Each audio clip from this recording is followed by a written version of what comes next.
This video is brought to you with the support of TrueFire. Learn, practice, and play with TrueFire.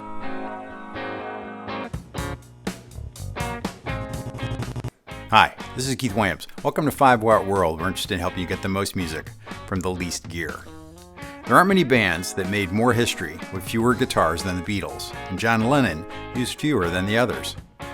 These are clearly the tools of a songwriter, but what is equally clear is that his tools inspired and influenced the sort of songs he wrote.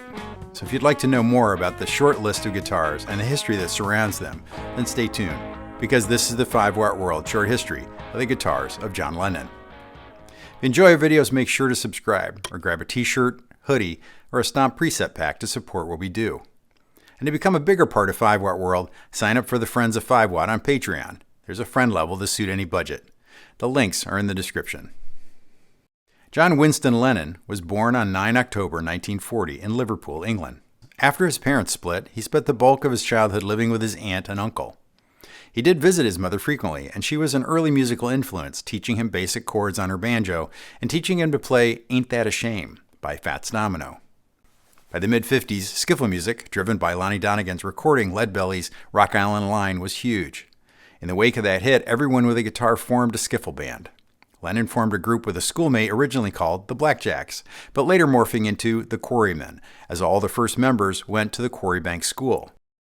As such, they began to play at parties and dances, gaining their earliest gigging experience.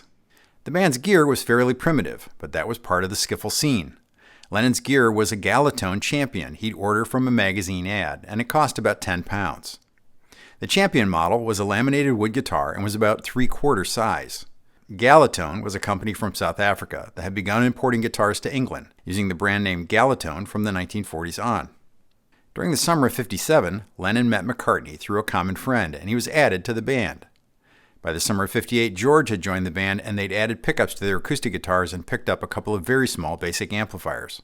By that December, Lennon and McCartney had begun writing songs together, including Love Me Do, Hello Little Girl, and When I'm 64, tunes that would later become Beatles songs. In the summer of '59, the Casbah Coffee Club opened, and through a series of introductions, the boys were playing every Saturday there through October. The money from the regular gig would lead both Lennon and Harrison to buy Hofner Club 40 guitars. These small, semi-hollow, German-made electrics were commissioned and brought to England by Selmer in London. Going into 1960, Lennon convinced a friend of his from art college to take some money he had from selling a painting, and instead of using the money to further his art career, Stu Sutcliffe bought a Hofner 500/5 bass guitar and joined the band. The scene in Liverpool was heating up, and Larry Parnes, a famous British manager, was going to hold some auditions to try to find a backing band. The boys talked their way onto the roster under the name the Silver Beatles. Lennon playing his Hofner Club 40, Harrison his Futurama, McCartney on his Zenith Archtop, and Sutcliffe on his new Hofner bass. They didn't get the first prize, but they were hired to back another singer in Parnes' lineup, Johnny Gentle, for a 7-date tour of Scotland. With Tommy Moore as their drummer and the Silver Beatles, they set out for their first professional set of shows. Alan Williams had arranged the original auditions for Parnes, and after the initial run in May, he began booking the boys around Liverpool. But soon, Tommy Moore quit the band. During that summer, Williams was still functioning as something of a booking manager for the band, and he developed a relationship with a club owner who had 2 clubs in Hamburg, Germany, the Kaiser Keller and the Indra. He offered the Beatles some dates, but the catch was they had to have a drummer. They'd gone through 2 drummers already, so they headed back to the Casbah Club to scout, and there they found Pete Best. Best was the son of the club owner and was there playing drums with his band, the Blackjacks. The club was hopping, and they were impressed with Pete's playing. After an audition for Alan Williams at the Cavern Club in August, Best was in the band, and within a few days everything was packed in Williams's van and they were off to Germany. August 17, 1960 saw them start their run at the Indra Club in Hamburg. Lennon on his Club 40, Harrison now with his Futurama, McCartney on his Rossetti, Sutcliffe on the Hofner, and Best on his Premier 3-piece kit. Lennon was next to get a new guitar, a 1958 Rickenbacker 325, that like almost all their early gear, he bought on time. This guitar would be the one most associated with Lennon and the Beatles. In an interview in 1965, when asked what his most prized possession was, Lennon said the 325. By this point, Lennon was a millionaire, but was that little 325 that he had selected as his most valued possession. Lennon would use the 325 for all live shows for the next 4 years. It is by far the most sought-after Beatles-style guitar, and as very few were produced in the late 50s, they are very rare into the bargain.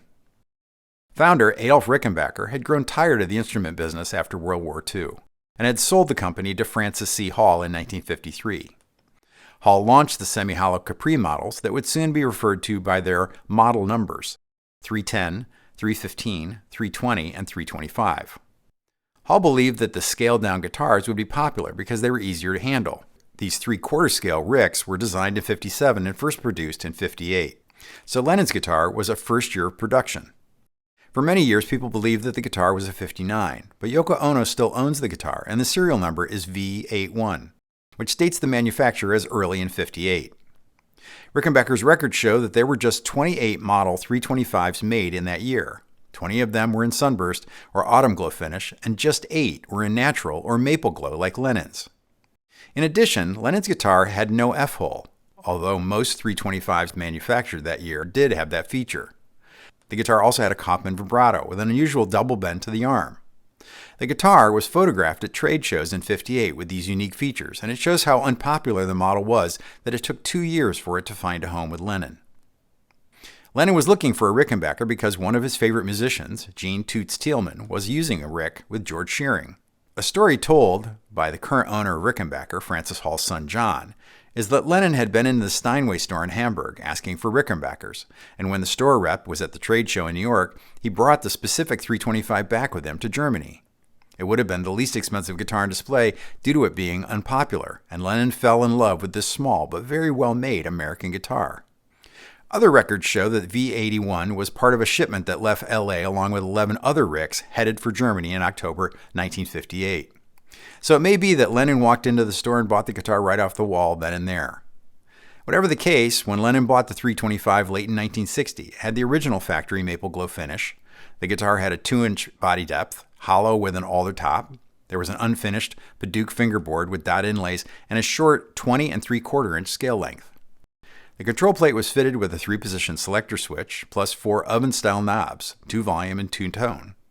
There were 3 short pull toaster-style pickups, the Kaufman Vibrilla tremolo tailpiece, a Rick roller bridge, and a brass plate on the side of the body where the serial number was stamped. There's no remaining evidence of what Lennon paid for his 325, but in the States in 1960, the list price was $269.50.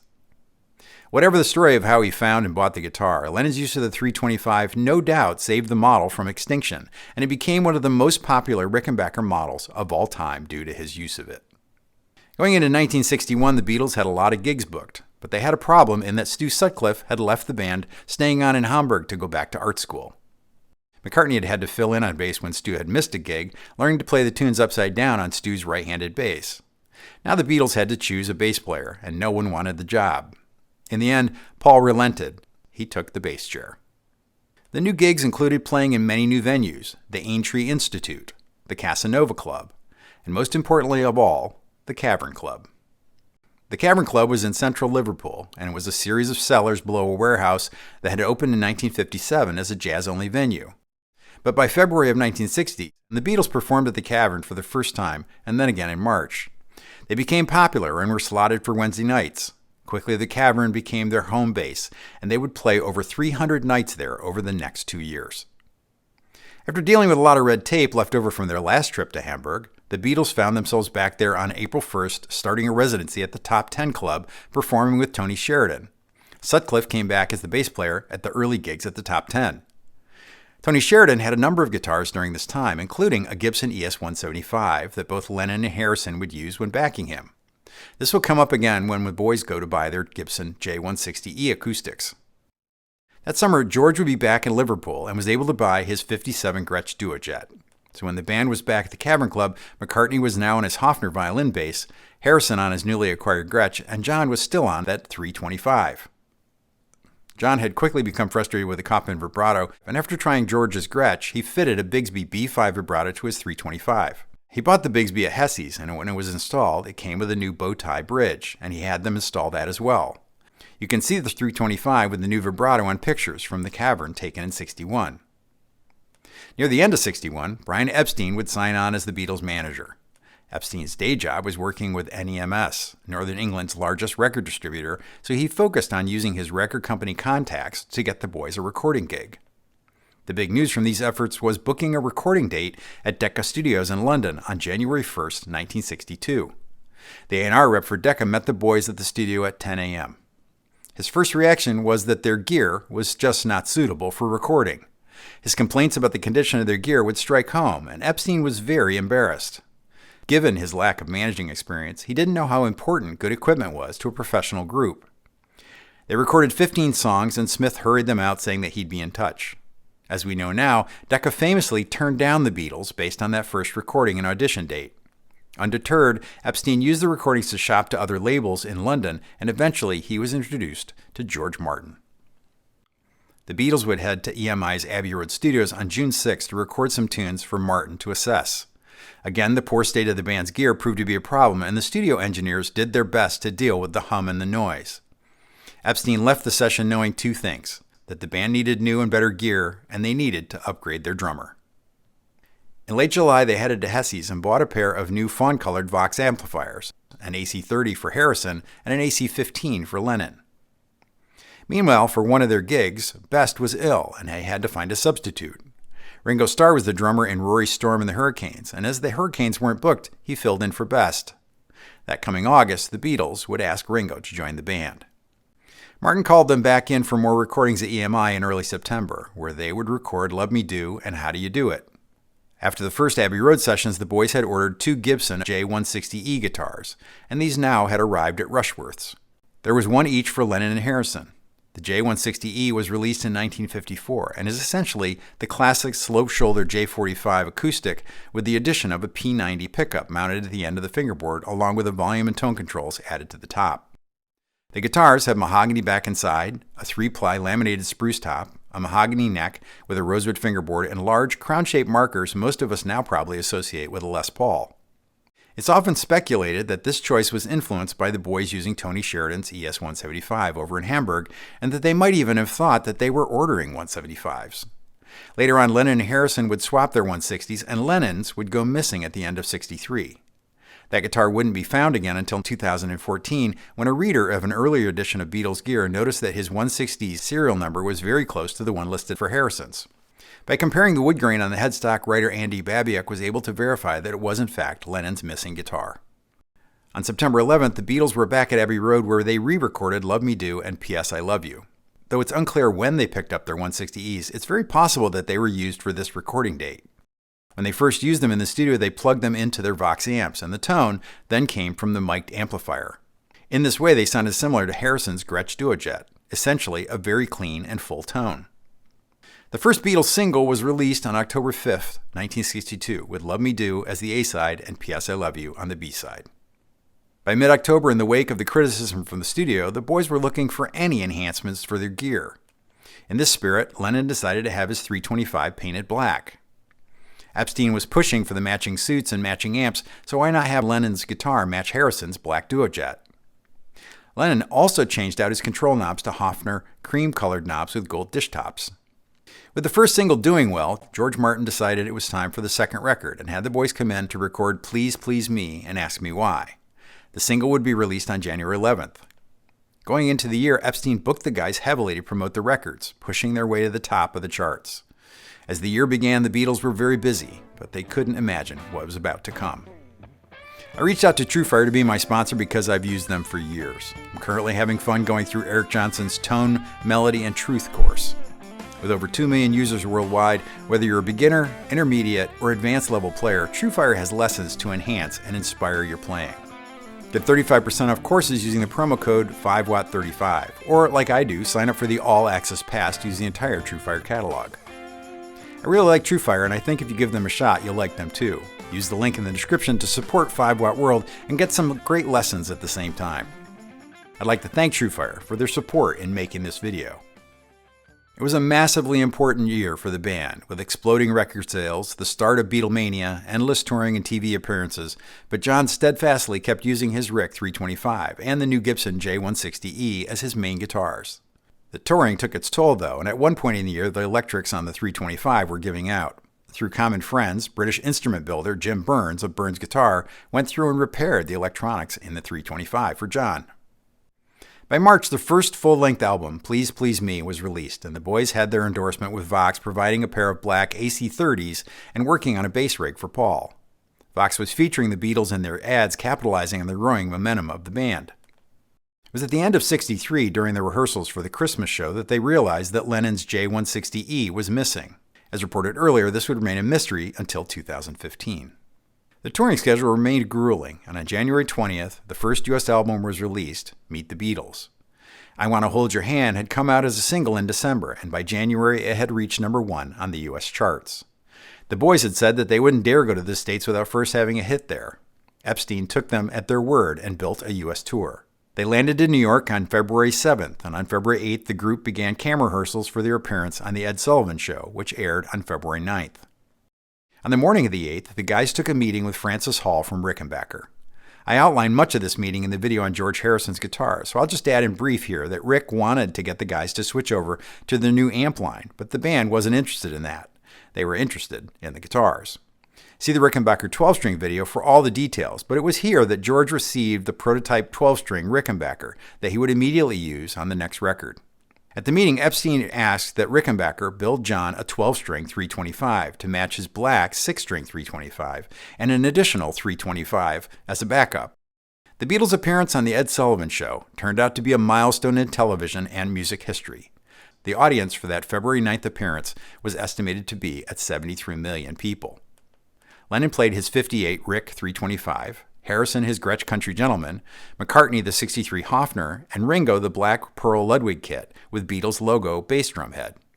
These instruments would be the ones most associated with the band throughout their history and were burned into the memories of all that saw the broadcast then, or the replays later on. After New York, the band continued on a tour of the States, and on February 14th and 15th, they were relaxing and enjoying the weather at the Duville Hotel in Miami. This is where Rickenbacker had forwarded Lennon's second 325 that had been requested at the meeting in New York. The 64 325 was visually similar to the original, but had a maple semi-hollow body, a maple neck, 21-inch scale, a 5-control layout with an added balance or blend knob, and they were all mounted on a white 2-layer pickguard. There were 3 single-coil toaster-top pickups and a new Rickenbacker-designed accent vibrato unit with a roller bridge. The headstock was slightly smaller and had a matching white nameplate. If Lennon had bought it in a store at the time, the guitar would have cost $399.50, about $4,000 in today's money.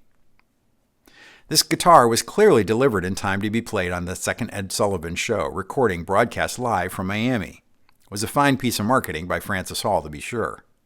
The second U.S. performance was a live broadcast from Miami on February 20th, and again, over 70 million people tuned in to watch. With the receipt of his new Rick, Lennon retired his 58 and never used it on stage again, playing the 64 as his main guitar until the end of 1965, when it too would be retired. The 58 remained unused until the 70s, when Lennon decided to have it refurbished back to its original natural finish. In the end, Lennon decided to swap out the original gold pickguard for a white one like on the 64 325, and a new set of Grover's Stay Tight tuners were a concession to practicality. Yoko Ono still owns both of Lennon's 325 6-strings to this day. Harrison's new Rick 12-string played a big role in the music the boys were recording for Hard Day's Night.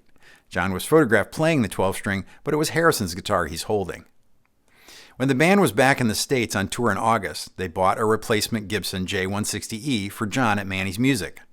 This would become one of John's main acoustic guitars for the rest of the time of the band, and would undergo changes, as we'll see. During the recording of Beatles for Sale, photos show all 3 of Lennon's 325s in the studios, and it seems that after these recording sessions, he retired both his 58 and the 325-12. Beatles for Sale was released in the UK on December 4th, and in the US, Capitol released Beatles 65 on December 15th. Each album went directly to number 1 in their respective markets.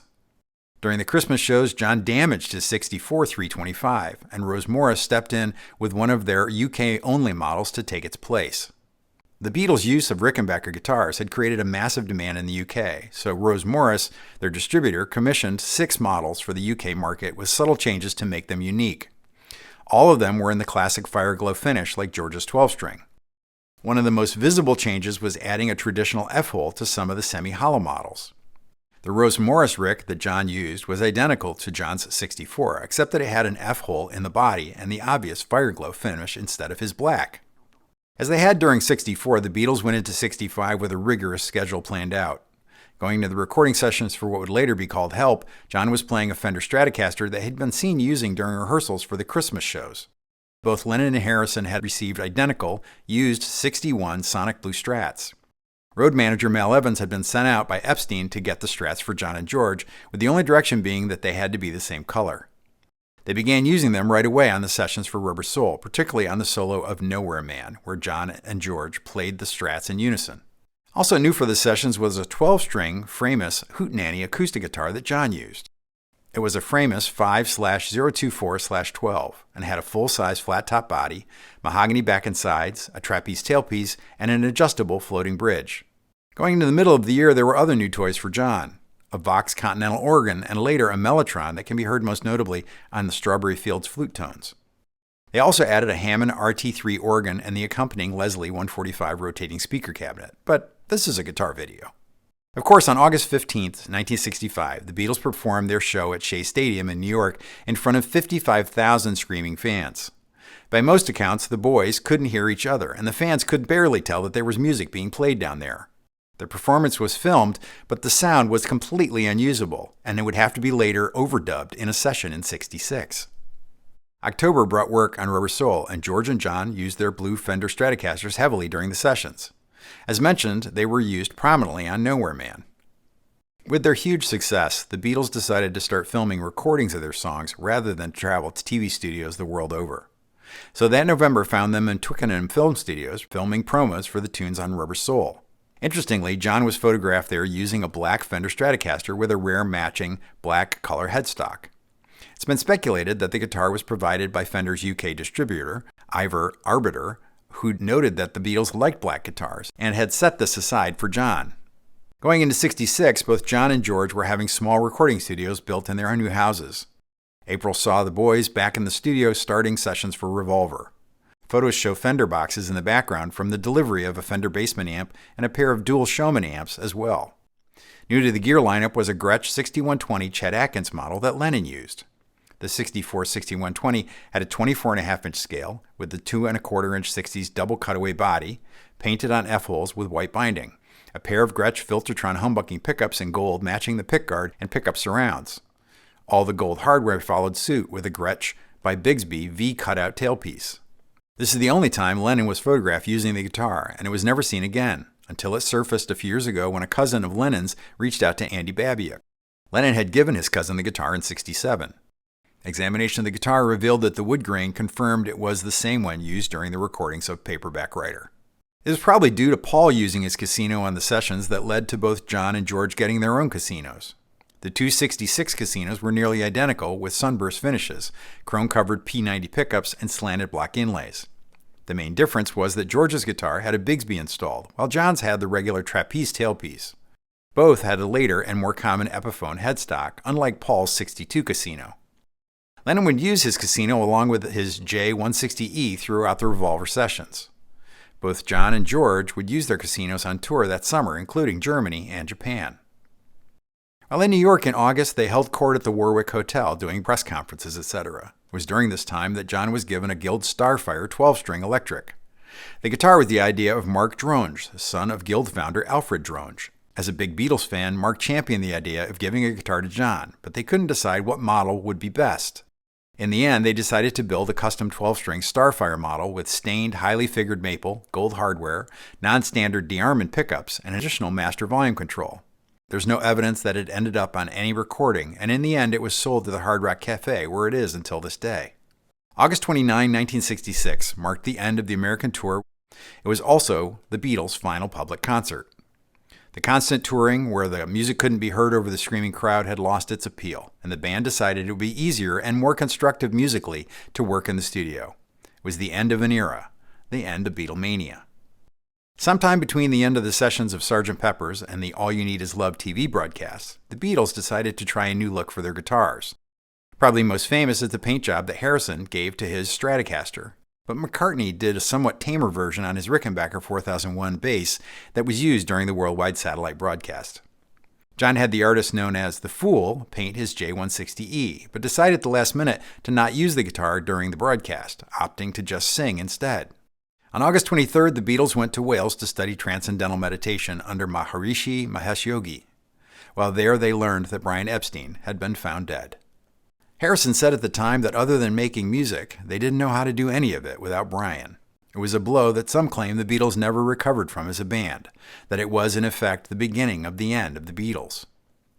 While filming promos for the new single Hello Goodbye, John was seen playing a new Martin D28 acoustic guitar. The theory is that he needed this new acoustic because the paint job on his J160E muted the sound. The D28 was first introduced in the 1930s. The D stood for Dreadnought, named for a British battleship due to the acoustic guitar's large body size. The D28 quickly became one of Lennon's main acoustics. Going into '68, the reviews of the Magical Mystery Tour TV special were less than enthusiastic, and for the first time the Beatles seemed to be human. Without Epstein's guidance, the group was left to take care of their business by committee, and they looked to the east for their spiritual direction. The boys went off to India with a group of friends including Donovan Leitch, Mike Love from the Beach Boys, and actress Mia Farrow. Before the trip, Paul had been inspired to get a Martin D28 like the one Lennon had recently acquired. While there, they rested, meditated at the foot of the Himalayas, and wrote songs that would end up on the White Album. After returning, they began recording demos for the White Album. In a later interview, Harrison noted that they were all working on different parts in different studios, adding that effectively the Beatles had broken up at the time of Epstein's death, never functioning as a full band again. Of the new Apple Corp., Harrison said, "There were a lot of ideas, but when it came down to it, the only thing we knew how to do successfully was write songs, make records, and be Beatles." During the White Album sessions, Lennon stripped the psychedelic paint job from his Gibson J160E and along with Harrison removed the finish from his Casino. McCartney joined along and sanded the finish off his 4001S. In June, the group bought a building at 3 Savile Row in central London to house their Apple headquarters. The basement of the building was converted into their own recording studio, while the top floors housed their offices. The Apple Corp distracted the Beatles from doing what they did best, make music, as they found themselves occupied with music industry business. Fender had basically offered the Beatles any gear they might ask for. One of the pieces that was delivered during the White Album sessions was a Fender Bass 6. The Bass 6, first produced in 1961, was in effect a 6-string bass guitar that was tuned in standard tuning, but one full octave below a regular guitar. Both Lennon and Harrison used the Bass 6 to record bass parts on the record.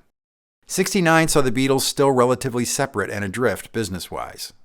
The news was mostly in new amps and the delivery of Harrison's Rosewood Telly and his use of his 57 Les Paul that Clapton had given him the year before. Of note in the studio was a Hofner lap steel guitar that John played. It was a basic model marketed as a Hawaiian standard. Though there are images of John playing it in Get Back footage, it isn't clear if it ended up on any tracks. The sessions that ran from '68 and into '69 were capped off with the famous rooftop concert on January 30th, 1969. In March, John and Yoko were married and held 2 bed-ins for peace to celebrate. During the second one, Lennon drew caricatures of the two of them on the face of his now stripped Gibson J160E.